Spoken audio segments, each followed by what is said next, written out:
What's up, big man? What's going on? Man, we look official, don't we? We in here. Look at us. Look at us go. I'm glad to see you smile because we got to get together and watch a little Steelers game while you were in town. And you got your positive pants. Positive pants, man. They gave me a lot to smile about these last 2 weeks, man. It's been good to come into the new year actually with something positive. And it's all due to the positive pants, man. They fit so well these days. Well, I'm gonna put an end to that today because I'm gonna grind your gears. We're gonna do grind my gears later. NFL Hall of Fame talk. Right. I thought that might have been your grind my gears. It is. It has something to do with it, but we shall see, man. Because you know how I feel about a certain number 86 for the Steelers, man. I think he got shafted once again, but yeah. We shall talk about that. College football playoffs. My gears are grinding. Worst bowl season ever for me. Ever by far. And for me personally as a fan, I got kicked in the nuts one game after another all bowl season long. I usually do pretty good, but just from an entertainment standpoint, the bowl games were horrible. I mean, we had a Pop-Tart bowl. We had a AutoZone bowl. I mean, all these sponsors, I get it, but it just awful. It's too much. It's too much. My Browns are in the playoffs. It's Happy New Year. We haven't got this talk until you were traveling up, coming to see me. I made you a little present that we'll get into later in the show. I pay my debts. I paid up on my debts, and I got to meet up with you. We went to a little what was it? Tilted Kilt, man. What? It was Tilted Kilt. What? Or Twin Peaks. Oh, Twin Peaks. Yeah, you're right. Twin Peaks. There is a difference. It was in the old Tilted Kilt. There's a slight difference. Boots, I guess. Not a whole lot of difference. A little shorter shorts, maybe. Not a whole lot of difference. But no, that was fun. We got up. I got to claim my prize from the bet we made last week, man. Had a few adult beverages. Both came into the new year with some smiles on our faces, man. Your Browns are going into the weekend with a meaningless game because y'all already clinched the playoffs, man. That's crazy. Mighty Joe Flacco and the league MVP Myles Garrett doing the Lord's work. But despite all that, despite the positive pants that I've managed to put on that fit so well these last 2 weeks, my Steelers have added another episode to what we call the Steelers soap opera these days. Did your parents watch As the World Turns or General Hospital or Days of Our Lives? My grandmother did. So funny story. I think I saw you tweet about this also. When I was a kid, my grandparents lived in Washington, D.C. I would go inner city of Washington, D.C. And the bad side of Capitol Hill, not the kind of the dangerous side of Capitol Hill. Right. And for whatever reason, I think back now and I'm like, you guys had me at 8 years old walking around the streets of Capitol. I would never, my kids walking around the streets of Washington, D.C. Yes. But they lived in this 8-story apartment building, and my grandmother would send me over. They were the managers of this apartment building. She would send me over to pick up their lunch from this little place. I was 8, 9, 10 years old. It was outside the barbed wire fence that protected the property. Okay. And seems a little dangerous. I'd have to walk back in with the food. And my grandmother is the manager of this property. She had a conference room and she just sat there and watched Days of Our Lives and As the World Turns. All of that stuff. My grandfather ran the maintenance department and my grandmother ran the pay and rent department. And my grandfather was out changing light bulbs and stuff. My grandmother's in there smoking her cigarettes and watching her soap operas and her stories.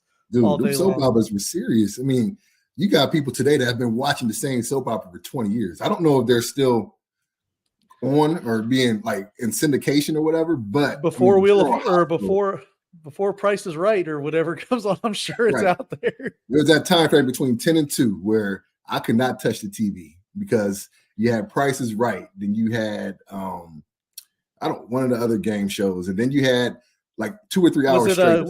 Let's Make a Deal or something? Probably one of those. But can we pause real quick and give it up for our grandparents' generation? By the way, we are in a time with we've had DVR, our whole adult life. in either Netflix, DVR, TiVo, back when I was like a teenager, we've been able to find a way to watch what we want and record our even with a VCR, you could pop a tape in. The commitment of our grandparents to sit down and never, if you missed the story on Days of Our Lives, you were not catching You were getting it back. There's no way. You were done. Like, you were just shunned. missed out on the whole storyline. Your group of friends looked at you like you were a peon because you didn't see what happened with Victor. And oh man, Victor. You know there was a Victor. There's always a Victor. There's always a Victor. Smashing the divorcees. All the aunts. All the sisters. All the stepper wives. Victor was getting them all. So give it up to our grandparents' generation because they never missed a beat. And now you never miss a beat with your Steelers locker room. Oh man. Look, man, we don't want 2 weeks in a row. Our offense has looked as good as it has been, but it has not come without drama. And so I don't know if you've heard the latest episode in the soap opera. I have not missed the episode. It's my favorite soap opera too, because it's normally my locker room, and now I get to watch your locker room too. So this week, there is a report, and I heard from multiple people, but Mark Madden was the one who just came out the other day with the fact that it was rumored that Kenny Pickett refused to dress and back up Mason Rudolph because he was mad because a promise was made to him that he would be starting if he was healthy enough. And apparently he was healthy enough as of last Thursday. And Tomlin made the executive decision to sit Kenny Pickett behind Mason Rudolph because he obviously had the hot hand. When I heard it initially, it did not vibe with anything that I ever thought about Kenny Pickett. By all accounts, he is a great locker room guy, great leader, hardest working, always says the right things. His teammates love him. So when I heard this, I was like, this is completely out of character. But I understand being frustrated, and I understand the fact that he probably feels some type of way seeing how Mason Rudolph saved Christmas and got us back into the playoff race. He felt some type of way because maybe he didn't get the presents that he wanted on Christmas. And Rudolph got all the love after Christmas Day for doing what he did, and our offense just really blew up. And so when I heard the initial report, he's been sent to the island of misfit toys. Poor kid. He has, man. He has. And so I didn't think that who would have the gall, the audacity to go up to your head coach and be like, nah, I'm not dressing. I don't want to be a backup because you promised me that just didn't seem right to me. But if it had been him, if he had got to that point of frustration, I was about to be done with him because you don't do that. You don't do that when your team is in the hunt for the playoffs, albeit we need some help. But you don't do that when our offense has finally showed signs of life. And despite all that, Mason came in this past Sunday and really he balled out again. He backed up what he did last week versus Cincinnati and put on another great display for our offense. And now we have a shot. We're sitting here with a shot at the playoffs. And so let's you've got a lot better shot than I thought you would after losing those 2 games to New England and Arizona. I've got a couple ways I want to go with this. First of all, we're gonna have to get the group over at Steelers Nations. We need some producers or something where we can pull the tape and we can start because everything's cheery in Steeler land right now. You got the you think it would be cheery, but no, this somehow we managed to douse whatever kind of excitement we've had with this little bit of drama that Kenny did. To his credit, came out and addressed it head on. He was like, people coming out dressing or coming at my character. He was his absolute BS. He was like, they made a decision late in Thursday that since he didn't get a lot of reps, that it was best for him just to sit out, not even be the emergency quarterback. So I'm going to trust the man. I'm going to take him at his word. Unless you prove to me or that you show me that you're a liar, I'm going to give you the benefit of the doubt. And Kenny deserves the benefit of the doubt because I don't think he's that type of guy, especially with the fact that he hasn't played any type of ball at all. And he has not balled out in the least to have that type of attitude and that type of audacity to go up to the head coach and say, nah, I ain't going to play. And that was my question for you is, do you believe him? I believe him. I'm going to take him at his word. But just the fact that inkling came out, and it wasn't Mark Madden that told me, actually. I heard from a little bird that claimed to have very pertinent knowledge, very trustworthy knowledge, that it came from the horse's mouth. But all that being said, the fact that he came and addressed it head on yesterday. A lot of respect for that. And this is a non-story to me at this point. I don't want to take away from the excitement of how important this game is. We have a chance this weekend, this Saturday, against our rival, albeit they're probably going to sit all their starters. I hope they sit all their starters. I know you do. We have a chance to go 10-7, despite all the drama that we've been through this year. Every episode of this soap opera that we've been on, that every member of Steeler Nation has been tuned in. The George Pickens episode, the Najee Harris episodes, the O-line has had their own episodes in this soap opera. But at the end of the day, we're sitting here fighting for a playoff position, and we got some good momentum going in our favor. So I was going to ask you if you believe him, and there's a couple things about it. Also, I wish we could play the clip of a few weeks ago when the George Pickens thing happened. Mm-hmm. Because all of Steelers Nation right now so happy, so cheer, as you should be. Yeah, but you guys just want to turn the page. You want to turn the page. You want to get to the next game. And I told you all a couple weeks ago when the George Pickens thing came out, this is unacceptable. It's a locker room issue. It's an indictment on this. This stuff don't happen. I said, BS. It does happen. The real issue is it's happening while you're losing now. Winning solves all. Oh, yeah. I mean, I didn't doubt that. You're winning now. Winning does solve all. And that's the only difference. These things have always happened. They always do happen. They happen in locker rooms everywhere. Not just yours, not just the Browns. Stuff happens in locker rooms. A lot more things than people realize. I've not been in them as a player at the professional level, but I've been in them. And there are things that happen in locker rooms that don't always get out, which is why I ask you if you believe Kenny Pickett when he says that. Here's my take as an outsider, having never stepped foot in the Steelers locker room. Kenny Pickett is going to be on this team next year. No doubt. He's a first-round pick. He's relatively cheap in the quarterback market right now. You're going to bring in a new offensive coordinator. And Mason Rudolph is not. Regardless of how you want to dress it up, Mason Rudolph may have saved his NFL career. He's done a phenomenal job. Yeah. He will be, before it was most likely Canada, but now because of what he's shown and been able to do, he will wear it.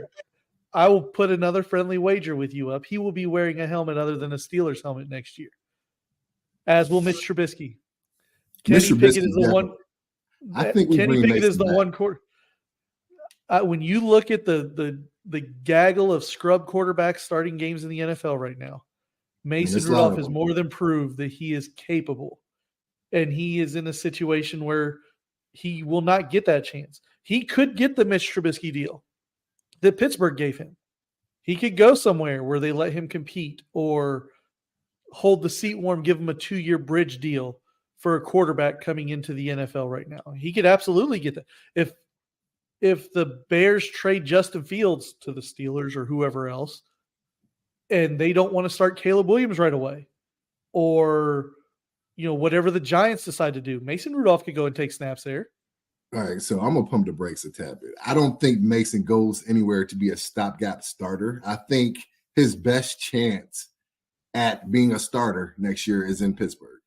And it's because we'll have a new OC. It's because Kenny Pickett hasn't shown that he's capable of producing at a high level consistently, if at all. And Mason has in these last 2 games. And so I don't know, because remember, nobody wanted Mason at all except for Pittsburgh coming into the season. I don't know. Nobody wanted Flacco either. I don't think 2 games or potentially 3 games and maybe a playoff game. Now, I will say the one caveat: if we go to the playoffs and Mason is still the starter and somehow we manage to get a win, that changes everything. A playoff win would change everything. We're in the same boat. With Flacco. Yeah, so you and I are looking at it the same way, but but Flacco is a Super Bowl winning champion. That's the biggest difference. And so right, but he's not going to be a Brown next year.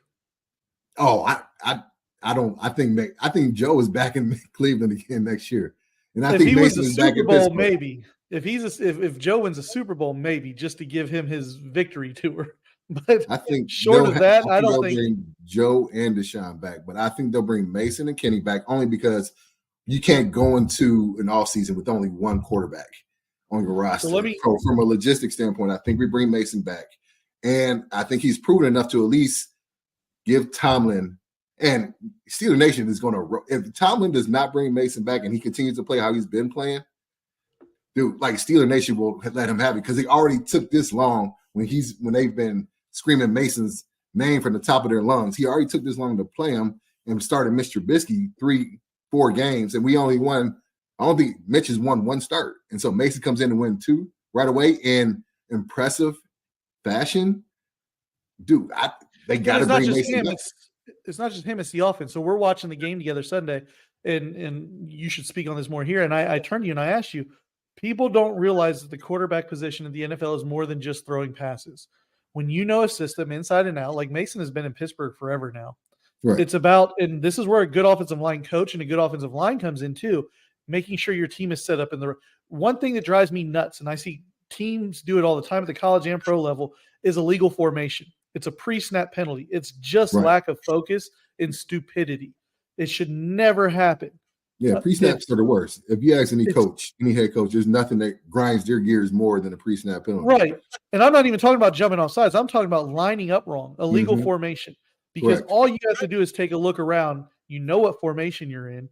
Are X amount of players on the ball or X amount of players off the ball? Point blank, period. So the quarterback position extends well beyond completing passes and is getting your team put in the right position to succeed. The offense has moved since Mason has become the starting quarterback in Pittsburgh. Yeah, and it's not doing anything amazing. It's not like he's some different quarterback. He's doing his job. Scrambling like, what's his name up in the Giants? DeVito. He's not coming. Him and Tyrod Taylor are completely opposite quarterbacks. Tyrod does give you a little bit more mobility in the pocket, but I mean, DeVito he's a running quarterback. He is Daniel Jones, like him and Daniel Jones are the same quarterback. I never thought Tyrod got the due credit that he deserved either, by the way. Right. So Mason came in and is in the same exact offense that we've been doing. Same exact plays are being called. But the difference is there's a confidence level. There is an attention to detail. There is a little bit more calculated risk that Mason's taking. He is staying in the pocket. So the O-line, the fact that he's going to stay in and not scramble out and do the little twirly bird thing that Kenny Pickett used to do that would get him sacked, that gives the O-line confidence that the quarterback is going to stay in the pocket and look downfield to complete passes. That gives the wide receivers confidence that when they run the route, that the ball is going to be there on time. That gives the running backs confidence that in blitz pickup that they can block where they're going to.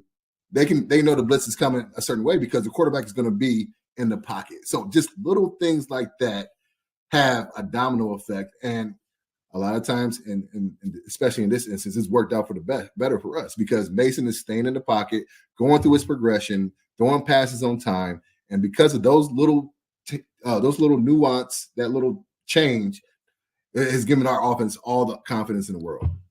Well, and Mason knows how to do those things, and whether it's his fault or not, Kenny doesn't. And it's a reading defense thing, it's a conceptual thing, it's a schematic thing, it's a Matt Canada thing. And that's where, in a lot of ways, the Steelers failed him by continuing to bring that back.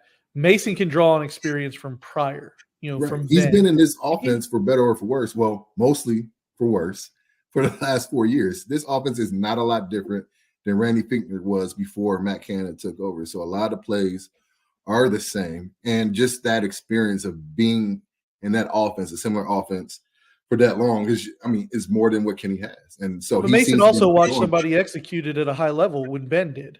He knows what success is supposed to look like within this system and this offense. And is Kenny athletic and all that things? Yes. You would know this better anyway. Ben extended plays. Ben was great in the pocket. I wouldn't call Ben the greatest of athletes. He's not. No, but just pocket awareness is not scrambling. It's just knowing how to make those subtle movements to avoid the rush. Buying knowing how to body position, buying extra time. And it is not like seconds. It's like a half a second or 0.3 of a second. That's all the difference you need for a big play to open up or for a wide receiver to get a little bit more separation from a defender. And Ben was. That's why it blew my mind when I heard that the reason Mason wasn't starting is because he wasn't mobile enough or wasn't athletic enough. that's not what you need. Play your role. Yeah. Distribute the ball to your playmakers, get it in their hands, get it in space, and let them go. And you know who's been the biggest beneficiary of Mason, and has we all know it, the guy that was the star actor in the Steelers soap opera episodes the prior weeks, and that's George Pickens. He has been on an absolute tear since number 2 has been a quarterback. I think he has over 300 yards receiving and 2 touchdowns in 2 games. By far his greatest production since he's been a Steeler. So you know he's already feeling Mason being back there. And when your star receiver is eating, and it's because there's one specific quarterback, I don't see how you go away from him anytime soon. Your prediction is Mason will be back. We'll come up with the terms, but I'll have a little friendly wager that he will not be a Steeler next year. Oh, he definitely will be. I predict, but we'll get to that. Meanwhile, what did I send you? What did I send you? Oh, man. People. So I mean, I don't know if you want to. I don't want to. I'm not going to bet on both of them being gone because, frankly, I'm still perturbed that I'm more pro Tomlin than half of your fan base. But I sent you. Well, Tomlin is back, but yeah, man. Due to our bet that I won handedly. 3-2, right? You finally had to make me some baked goods with love. Now I did. Granted, it was Browns themed, but I'll tell you what, for your first time baking, look at that. Mean, the handiwork, the penmanship could be a little better, and I definitely didn't eat none of that orange Browns stuff. I was going for the authenticity. That's what the Cleveland Browns field looks like in December. Nobody knows what that is. That is a brownie, y'all. It may not look like it on the surface, but it is a brownie, and it was delicious. You saw me eat the first piece. I'll tell you how good it is. I didn't see it the rest of the day I was there. It got destroyed by the rest of my family. Did it get finished? Yeah, it got finished. So well done. Well done. I didn't eat any of the Browns. I just ate the field part. That's supposed to be a NFL field, y'all. It's supposed to be Browns end zone with the green being the field. And it was good. I'll give you props in your baking skills this time around. There was a lot of icing on it. That can mask a lot of deficiencies when you have a lot of good icing. That was good. I did maybe like the fattest thing I've ever done in my life the other day. I had some of that icing left, and it was in the refrigerator. We had no dessert. You just took it to the face? Hey, did you just take it to the face? It's worse than that. I had not enough for a bowl of cereal of the all berries crunch berries. Oh my goodness. Berries. So I took a spoon of that stuff and I just put a bowl of the crunch berries with it. I just ate some crunch berries and cream cheese icing Dude, I've done some fat things in my life, man. Plenty of them. So good. It was so good. It was so good. I had a little buzz on. Some adult beverages were had, and had some wings, and I was like, oh, I want something sweet right now. And I'm looking through everything. We got no desserts left from the holidays. Very diabetic on your part. I went to get a bowl of cereal, and I was like, there's not enough cereal in here for a whole bowl. That's a waste of milk. When I opened the fridge, the icing, what was left of the icing was sitting there next to the milk. I was like, dude, you got some resolutions to take care of if you're going to be eating some literally frosted cereal. But meanwhile, I know you're pretty excited because your Browns are going into the playoffs for the first time. Well, since 2 years ago, but still, like, this team looks different, dude. This team looks, with Joe Flacco, looks like it could match up well just against anybody. Baltimore. I had to share the love. I brought your boy a gift. Yeah. When we met up at we've got a new fan, dare I say? Nah, you brought that necklace. That thing got spray painted black and yellow so quick. So, but nobody's jumping. Like, I will say, the Browns being in the playoffs, if there was out of 7 teams that make it, obviously the Steelers make it. I'm rooting for them. You guys won't be the last team, at least. You won't be the Baltimore. I root for them the least, obviously, because I hate them the most. But nobody likes Ratbirds. So if it's Baltimore and Cleveland, I'm actually going to see. I want to see Cleveland win. I want to see what Joe Flacco can do against his old team. That would be that would be some pretty interesting, a pretty ironic matchup if those two happen to meet up in the playoffs. That'd be a nightmare for them because Joe's spinning it, boy. He's out there falling asleep on the sidelines. He's got 300 in the first half against the Jets, who don't even give up 300 in a game. He's out there just he didn't he's have doing the Lord's work. He didn't even have Amari Cooper back there, which was pretty impressive. No. He had Njoku. He didn't have him or Elijah Moore. Yeah. Elijah Moore got concussed, in the second or third quarter? First half, yeah. Yeah. But Njoku, he had 100+ in the first quarter? In the first quarter. He's an animal. He's drinking beers in the stands after the game, taking shots with the fans. He's the people's champ up there. So you're not the only Browns fan I know. I got another buddy who's in Pittsburgh, enemy territory, who is a hardcore Browns fan. He's from Youngstown, Ohio, and he goes to every game. He's always there rooting for him. And he was there in person.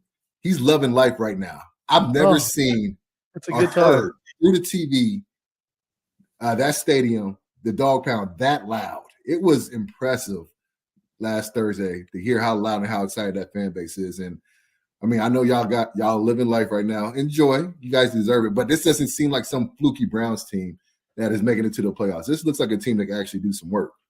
I'm kind of glad that we at least know if Kevin Stefanski doesn't rest all the starters this week, he's a moron. There's no way you let Myles Garrett, Joel Bitonio, Wyatt Teller, Joe Flacco, Kareem, none of those guys touch the field. Denzel Ward, none of those guys touch the field this week against Cincinnati. It is the most – you've got the 5 seed wrapped up. You can't go any higher. You can't go any lower. So you go to Cincinnati, let Jeff Driscoll go spin it like he's Mason Rudolph and audition for some teams because there's nothing that can be gained from this game at all other than the satisfaction of beating the Bengals, which is always satisfying. Golly, I just love beating the Bengals now. And it would be lovely to see them go, have a losing record and go 0-6 in the division. That bandwagon's getting quite empty too, by the way. I love it. But they'll all come back when Joe Burrow comes back next year. So it was ironic. The two biggest game. I mean, you had the Browns playoff game in Pittsburgh, but I was talking to a buddy of mine. The two biggest Browns home games of recent memory to me, like where the crowd was like that and it was like this crazy, ironically, was against the Jets, and it was Thursday Night Football. It was the game Baker first played when they opened the Bud Light coolers, and I was there for that game. And then this one against the Jets because the whole city knew they could clinch. And the last time they clinched, it was the COVID year. Nobody was really in the stadium. They couldn't be there to celebrate the win with the team. So it was just kind of weird and ironic that it was against the Jets again. But it's fun watching a quarterback you talked about it with Mason Rudolph, with Joe Flacco, that is just operating within the system. He's out there giving what the defense takes him. And Kevin Stefanski's got to appreciate it too. Because the one thing about Kevin Stefanski is he has a tendency to be the smartest guy in the room, and I don't say that as a compliment. He overthinks himself sometimes, and instead of just doing what he should do, he'll try to be cute. But he's got to enjoy having a quarterback with enough of an IQ because Baker wasn't it. Deshaun hasn't proven to be it since he's been there. Jacoby was Jacoby. I love Jacoby Brissett, but he was just limited in what he was bringing to the table. He's a borderline starter in the NFL. Right. Joe Flacco is a guy who's seen all these defenses and knows how to operate within that system. And he just knows, get the ball to the open guy. 3rd and 15, opening drive against the Jets. I don't need to throw it all the way to the sticks. I'm going to check it down to Njoku after 9 yards and let him run for 20. Because he's athletic really enough to get me his yards at the catcher have been ridiculous this year. So take what the defense gives you. Let me ask you this, because let's talk about the Browns in the playoffs this year, because possible matchups you guys will have either the Texans, the Colts, or the Jaguars, in your opening round. Does it give you any concern the fact that Joe, despite the fact that he's been playing well and spinning that thing, has 7 interceptions in the last 3 games? No, 2 of them were Hail Marys. Right. And 2 of them were Cedric Tillman running the wrong route. What about the ones that there were 2 passes I remember in that first quarter of that Jets game that should have been picked off? And well, that's every quarterback across the league. Yeah. But Joe has been you're not wrong, because it normally irritates me, but for whatever reason with him it doesn't. What irritates me about it is coaches and quarterbacks then go into shells, and it's not the pick itself, it's the ripple, avalanche effect that it has. It then changes how you're calling and playing the rest of the game. Joe Flacco is the first quarterback I've seen in a Browns uniform that doesn't have that. And I don't even think he was this way in Baltimore. I think it's because he's playing with house money. He was on his couch. He doesn't care if he goes out. He's out there playing 7-on-7 football, letting it rip, throwing it 40 to 50 times a game, saying, I don't give a damn. Drop me back. Yeah. I'm going to let it fly. He is playing with house money. He signed that contract that gives him all kinds of incentives. Right. Come playoff time, right? So, but he's won his Super Bowls. He's made his money. He's done the highest you can do in this league for the most part. Right now, this is just a fairy tale for him.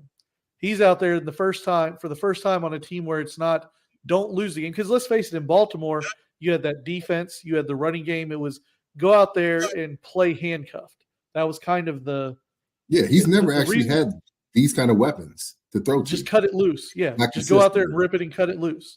And he had the first time ever. Bolden and Steve Smith. But then he had a run game. But I feel like they haven't been this dynamic before for him. No, I even think it's different if Chubb is healthy, because then you're going to run the offense more through him. But right now, they're like, we're going to win the ball. We're going to pass to set up the run. And Joe, you're going to go out there and you're going to spin it. And just spin it and spin it. And you want to win, let Joe spin. It's like Booby Miles, but as the quarterback. Did you just come up with that? No, it's Booby Miles. Oh, dude. I did you want to win, let Booby spin. If you want to win, let Joe spin. Dude. But I should put it on a T-shirt. So I am – it's a conundrum. Like, I don't think there's a better time during any sport other than maybe March Madness than the NFL playoffs. And we're going into this weekend with, I think, probably one of the more wide open playoffs in a long time. I don't think anybody in the AFC, Baltimore has turned it on great in December, but they don't look unbeatable. But if we had to say somebody's playing the best out of everybody, it's them. And then probably San Francisco, who just got destroyed by Baltimore in the NFC. But on either side, on either the AFC side or NFC side, I don't see everybody's beatable. And I feel like we're going to have 2 new teams in the Super Bowl. Because honestly, I think the 49ers' biggest threat in the NFC is somebody in their own division. The way the Rams are playing right now. The Rams are playing good. And they always give San Francisco fits. They're always giving fits. And it's a very familiar opponent. And they have probably a running back that's playing as good as CMC and Kyron Williams. And then they got the kid, Puka Nacua, who almost won me my fantasy championship. He about to break the rookie receiving record, and of course, Cooper Kupp, and then Matthew Stafford with his Super Bowl experience. So that's going to be interesting. And then the AFC, dude, like KFC or Kansas City does not look like Kansas City of old, but they're always scary, especially since they got Mahomes. So they'll be the 3rd seed probably, because either Miami or Buffalo will be the 2nd seed. What do you guys, because the team that the Browns could face up against in the first round that I don't want to see is Houston. We did not play them with CJ Stroud the first time around. I still think we're a better team than they are, but of the 3 options you're giving me, I'd rather play Indy or Jacksonville. Oh, yeah, Houston. No doubt. That kid, CJ Stroud's going to be the offensive rookie of the year. They probably got the head coach of the year. What is it that you guys need to make the playoffs again? So because we need Buffalo or Jacksonville to lose. We obviously need to win. There is a way we can get in if we lose, but the easiest route is for us to win, Buffalo to lose, or Jacksonville to lose. Either one of those lose and we win, we're in. Or if Houston and Indy tie. Those are the 3 scenarios. And initially, I wasn't going to root for you guys this week unless we had a chance to win the division. And then I did a little research, and I will tell you, I will be I wasn't going to root for Baltimore against you because I hate them, but I was just going to be indifferent and just watch the game. Now I will be rooting for you, and I will tell you why, because we did a little bit of research. And the playoffs reseed after the first round. And I like our chances. They do. I like you. Yeah. I like you guys' chances against Kansas City, frankly. Especially your defensive line against our offensive line. But I like our chances much more against Kansas City or Miami than Baltimore. And I'd rather you guys be the sacrificial lamb to Baltimore in the second round of the playoffs. Because I think we match up well with Miami now with the injuries that they have stacking up. I'll tell you this, and it's a big if, but if this is who we've become, Pittsburgh, and we continue to be an efficient offense, we'll get Minka back and we'll get Alanda Roberts back probably after this week. And it'll be the healthiest we've been all year round. If we can continue to run the ball, because the way we're playing right now, it wins in December and January. The way we're running the ball with Najee and Jalen. Don't give me that smirk.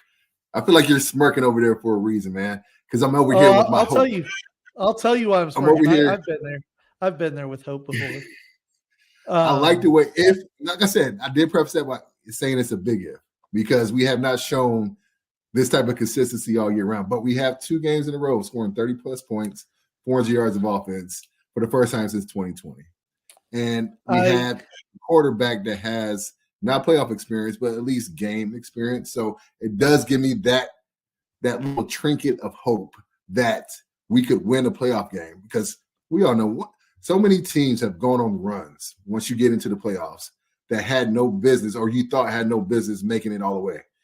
Yeah. We were one of the first teams in 2005. We got beat by another team in Green Bay in 2011 who got us in the 6th seed. And I believe the Giants one year did the same thing. So yes, if you get into the second time they beat, was it the second time they beat New England? I think so. I think because they might have been like 9-7 or 10-6 to get into the playoffs. Yeah, and barely got in. But if you get invited to the show, there's always a chance. I'll tell you what my smirk is about now. Okay. Because it's not about your hope. I like to see you with hope. I like to see you with your positive pants on. These are my positive pants, bro. It brings me joy for you. My hope is this: if you guys can make it and we can both win in the first round, there's a chance we face each other. Oh yeah, in Cleveland. And it will be in Cleveland. In Cleveland. Oof. If you guys you would have to win the second round and we would have to win the second round. But the Browns would host it would be the AFC Championship. It would be my goodness. So, but the biggest reason is if you guys won the first round and we won the first round, that means we're either getting to play you and then we both win the second round. That means we're either getting to play you and host the AFC Championship game, or Joe Flacco has a chance to knock Baltimore out of the playoffs to go to the Super Bowl. And that's just like the most perfect thing ever for me. I'm trying to think.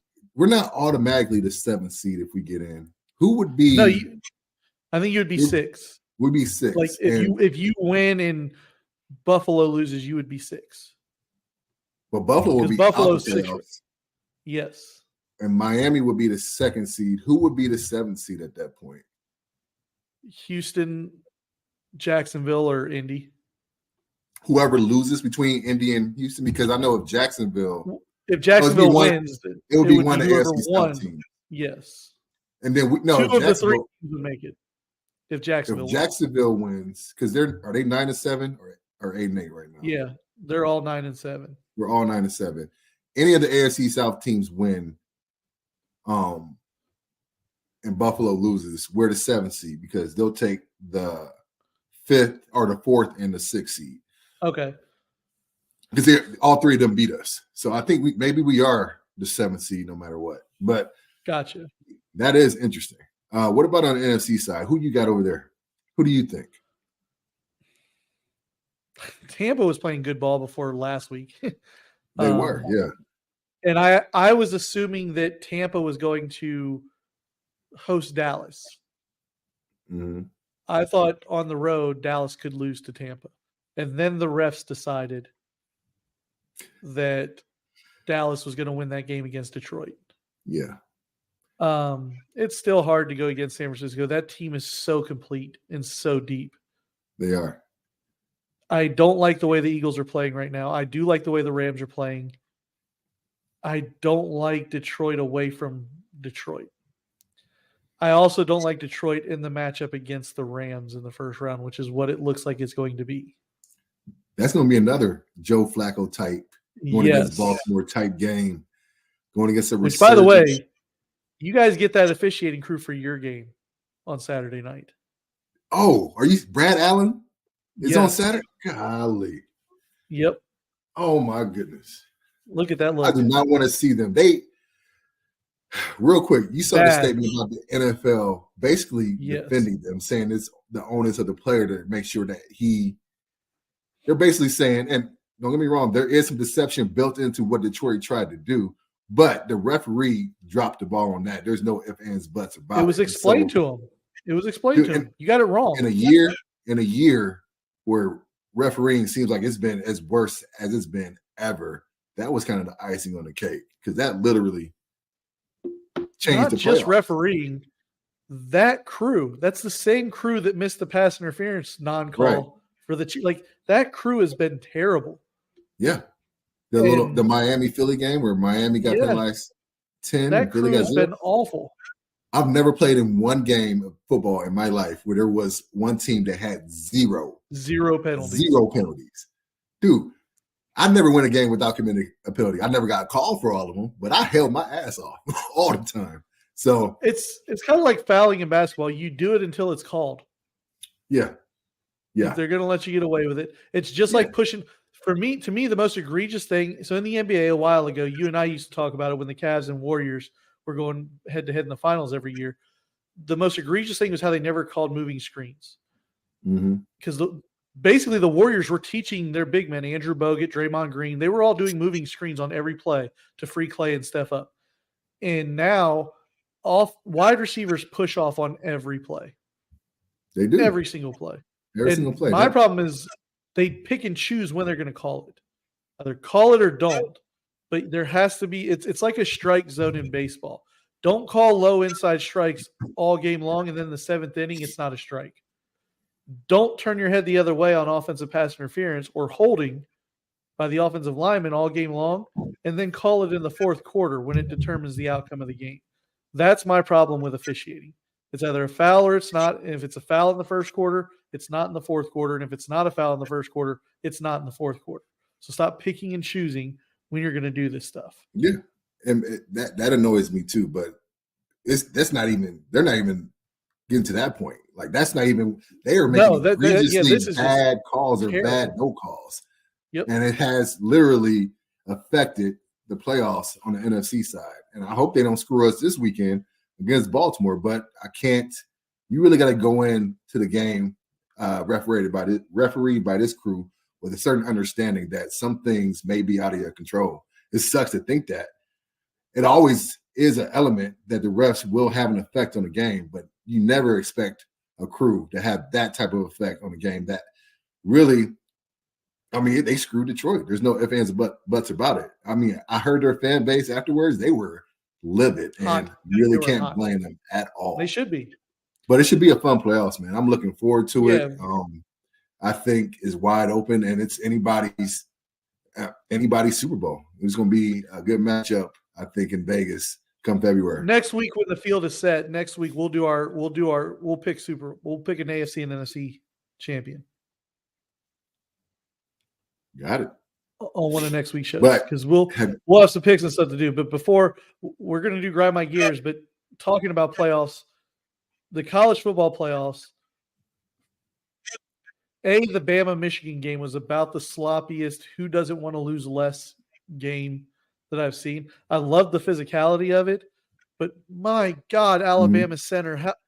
I've seen things out of that Alabama team that I've not seen out of a Nick Saban coach team. He's got to be about done. And not because he can't do it anymore, but I don't understand how Nick Saban can put up with this level of what's going on with the college athlete today in the NIL world and stuff. I don't see it either. I don't know how he's going to adjust. I always thought, and I've had this debate with a couple of my buddies, that because Alabama was so far ahead of everybody as far as recruiting and the type of players they could store on their roster to wait in the wings when their Heisman candidate graduated or their first-round quarterback graduated, they had another first-round quarterback in the wings. Right. That's just not this is not that day and age. And so I always thought that NIL would affect them more than most because now they're coming back to the level of everybody else. Now NIL is going to affect everybody. It's going to affect all the blue bloods because you won't be able to store those guys on the roster. I mean, we see how it's affecting Ohio State, but for teams like Alabama, and I think Clemson, who was probably second in that run under Alabama for the past 10 years, it's already hit them hard. It's already hit them hard, and I don't see how they're going to be able to come back, especially with Dabo Swinney being so anti-NIL. They won't be able to recruit the same caliber of players they've been doing over the years because he has been on the record of being against it. And granted, he's going to have to acquiesce a little bit, but I think it's hit them already. I think it's going to hit Alabama. It's going to hit the rest of those guys. So I like the fact that it at least gives us more parity in college. But like you said, the way that Alabama looked, they looked bad. And granted, they still managed to win 12 games, make it to the playoffs.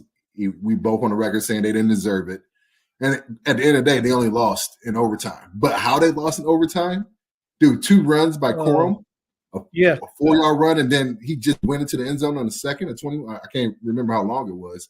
Dude, that was kind of like the perfect way to really exemplify how bad. Because whenever we thought of Alabama, it was always the monsters up front they had on the D-line and the O-line. The O-line gave up 6 sacks in the first half, and then the D-line gives up that touchdown to end the game. That's not Alabama football. You have the Michigan cheating thing, and what annoys me about that is Michigan is a damn good football team this year, top to bottom. To me, the differentiator has always been you give Nick Saban 30 days off to prepare for any opponent, I'm taking Nick Saban every time. And the offensive game plan that Tommy Rees put together was so god awful. It was a terrible game plan. Jalen Milroe looked terrible. Yeah. He looked like he shouldn't be playing quarterback. Yeah. There was a dearth of talent. They did not have the talent. I don't think that Michigan was that much more talented. But in the trenches, there was a stark difference between the two teams. Yes. And McClellan was averaging 6-7 yards a carry, and you still insisted on dropping Milroe back and putting the game in his hands. It's unfathomable for a Nick Saban team to bowl prep that way. He was bad. Milroe lost them that game. He's running, just nonchalantly carrying the ball and puts it on the ground. Yeah. And the offensive line was bad, but there's certain plays, and there's one. I'll have to try and go find the video. Maybe I'll be able to tweet it out later on this week, a shot of the play. But Michigan shifts their defense. Alabama's in an empty set. All of a sudden, you have 4 Michigan defenders to Milroe's right, 2 to the left, and it's a spread set. And for whatever reason, Milroe's eyes go straight left, and he gets blown up. And sacked. Yeah, I know which play you're talking about. Yeah. He had a guy on a seam wide open where if you just lead him away from the safety, he walks in for 6. But that's a perfect case in point of not knowing where your eyes should be, having a low football IQ, and not understanding the offense. There's nothing in the world that says my eyes should go left at snap here based on what you're seeing pre-snap. And his eyes went straight left, didn't even see the guys coming unblocked off the edge, and he just got blown up. Yeah. That's a coaching thing that you would never see out of a Nick Saban team before. He would not have a quarterback on the field that could not make that adjustment, that would do that. And then to continue to double down and do the same thing all game long blew my mind. I was like, what am I watching here? He definitely wasn't good. I mean, and it's not like J.J. McCarthy was setting the world on fire. He didn't look good either. You see how he started the game out. I'm glad the world now sees what I've been saying for months about J.J. McCarthy when everybody was talking about a first-round pick. It was almost a disaster on the very first play of the game. He threw it, scrambled out to the right, and threw it straight to the I was Alabama. like Will Ferrell. I was like Will Ferrell in my chair. I was like, I know you was loving like you thought Michigan was going to come out and just crap the bed from the beginning. JJ threw a pick. The meatloaf. Well, as bad as those two quarterbacks were, the quarterbacks in the Texas-Washington game looked fantastic. Penix was robbed. He was robbed of the Heisman. For the Heisman? Yes. He was robbed of the Heisman. He's been in school for like 12 years, man. I guess he deserved a lifetime achievement Heisman at that point. Stop him from giving it to Chris Winkie. That's true. I'm just saying. Don't blame my man. It's a lifetime achievement award. He's been there forever. He spent 4 years at Indiana and didn't look nearly this good. You always saw that he had talent, but when he went to Washington, he has just been tearing it up. And Quinn, did he go to high school in Florida? Huh? Did Penix go to high school in Florida? I can't remember off the top of my head, but I mean, he balled out. Yeah, obviously has a lot of weapons. Has the one Rome kid who's going to be a first-round draft pick. He looked good. And then you ever see the movie Moneyball? Is that the one Brad Pitt? About the A's? Yeah. I have not seen that. That's on my list. Let me go ahead and write that down. Yeah. Because you about to quote the movie for me? There's a scene in there where he's trying to build his roster because obviously the A's don't have money, right? Mm-hmm. So he's like looking for all these guys with deficiencies and to why like other MLB teams haven't picked them up. Like he's a really good player, but guys don't like him because he's weird. Like they found a guy who did the whole submarine pitching thing and stuff like that. Had a really good ERA, good pitcher, but he looked weird. That's right. Penix. Penix is a left-handed quarterback. He looks weird because he's a left-handed quarterback wearing linebacker pads. I've never understood that, by the way. His shoulder pads sit so high. He is not a small dude either. I mean, he is a decent size. So those shoulder pads look even bigger. But and he went from Indiana to Washington. If he goes from somewhere to an SEC school and he's right-handed, he's hands down the first pick in the draft coming out this year over Caleb Williams because he's put up similar stats. He would have won a Heisman, and he's actually won playoff games and made it to the playoffs, where Caleb Williams has done none of that. If I'm being honest, I think Washington beats the brakes off Michigan because of Penix. I hope so. I hope you're right, because this has been miserable for me.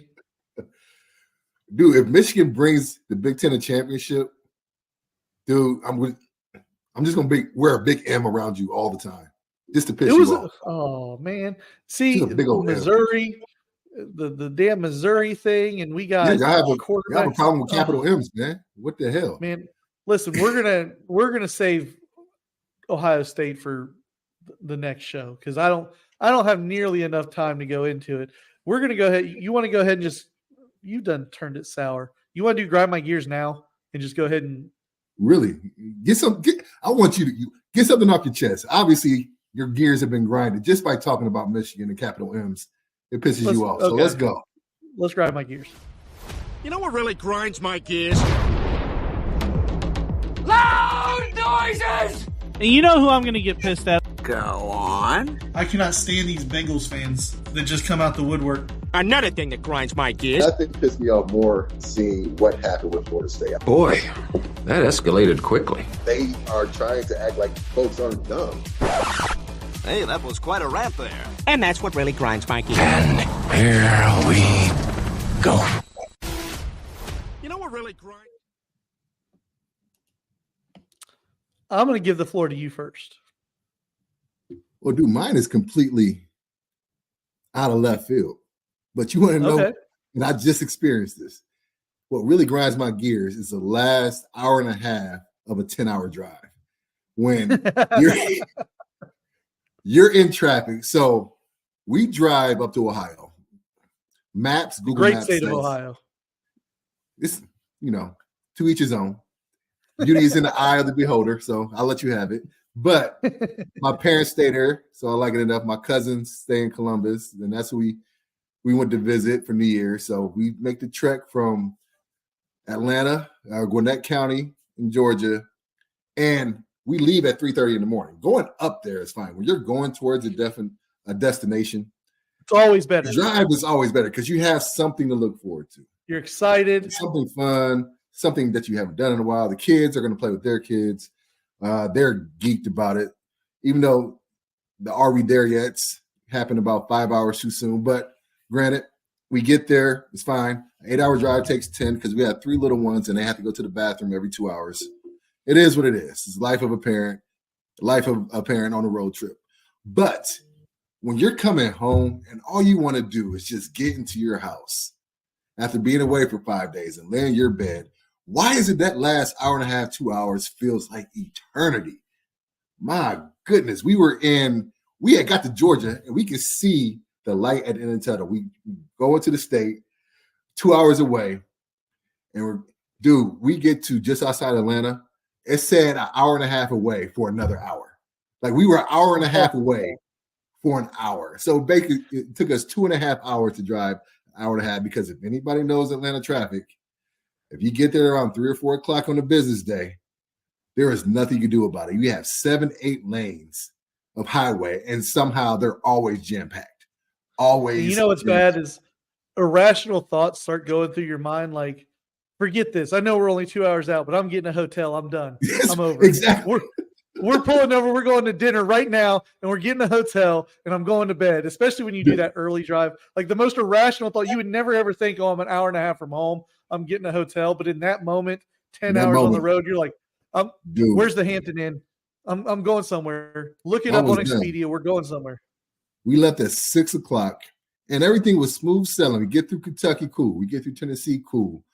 Get through Chattanooga. Chattanooga is always that, you always have a landmark. You're like, okay, we're almost there once we get to Chattanooga. Everybody has that landmark. We get through Chattanooga, think it's smooth sailing. No. Wrong. 3 hours. What was supposed to be an hour and a half turned into 3 hours. And I was done. By the time I got home, thank God we made it safe. Everybody got home. Drained. I didn't want to talk to anybody. I was like, let me just go downstairs, just sit down for a little bit. Let me decompress before I come up and I feel like any other. I always get the bad luck. Like we did this. We went on a cruise in October and we drove to New York City and stayed. We got a hotel the night before, stayed in New York City. But getting home, we knew it was one way, 8.5, 9 hour shot coming back. And I feel like without fail, when I'm coming back, the last 2 hours I hit the weather also. So when it starts raining, that's when it like everything that could go wrong goes wrong. The kids get irritable. Right. Everybody's just ready to be home. A week of vacation just starts setting in on you. You start thinking about work the next day and all the other BS, and you're just like, oh dude, no. We're like 2 days. I like fast food as much as the next man, but you just get so tired of eating gas station snacks and fast food just because you gotta eat something. And it ain't cheap no more. You got a family of 4 or 5 going to McDonald's for breakfast is $40. $40. We went to Chick-fil-A an inordinate amount of times on our way up because my kids just love the Chick-fil-A. Dude, I'm so tired of chicken sandwiches right now. Dude, at least a week break. I'll be back. Don't worry. I love them. But I need to go a week. You need some time away. I need some time away, But yeah, man, it was tough, but we made it. And that's a good grind my gears. Woo! That's your gears were ground on your vehicle and in your heart and mind. Right. Mine, I had a few different places I was thinking of going. There's some New Year's stuff. It was about a week ago. They started talking about the comeback player of the year.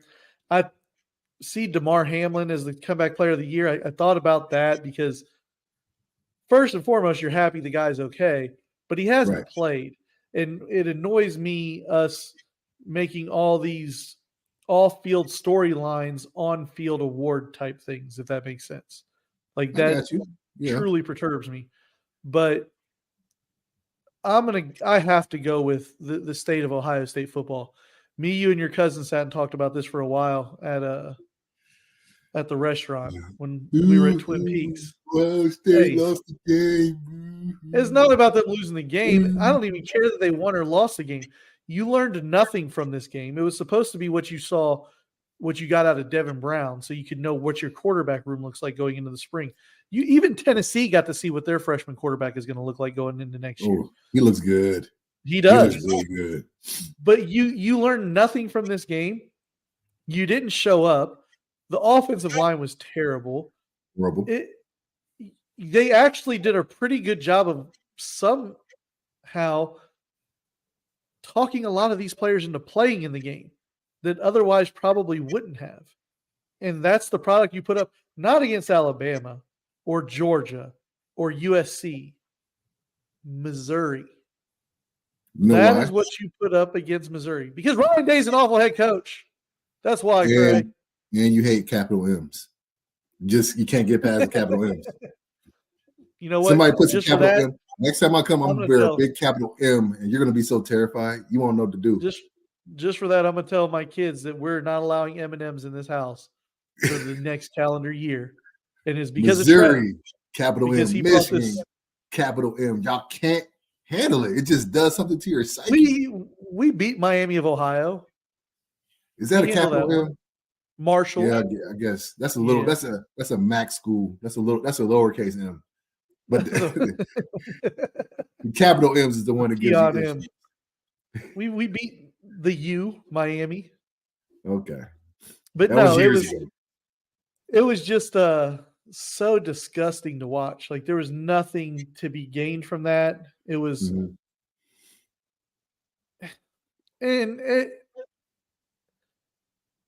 I say it facetiously about Ryan Day being an awful head coach. It's not that he's an awful head coach, but you're starting to get to that point where are you the right coach for Ohio State?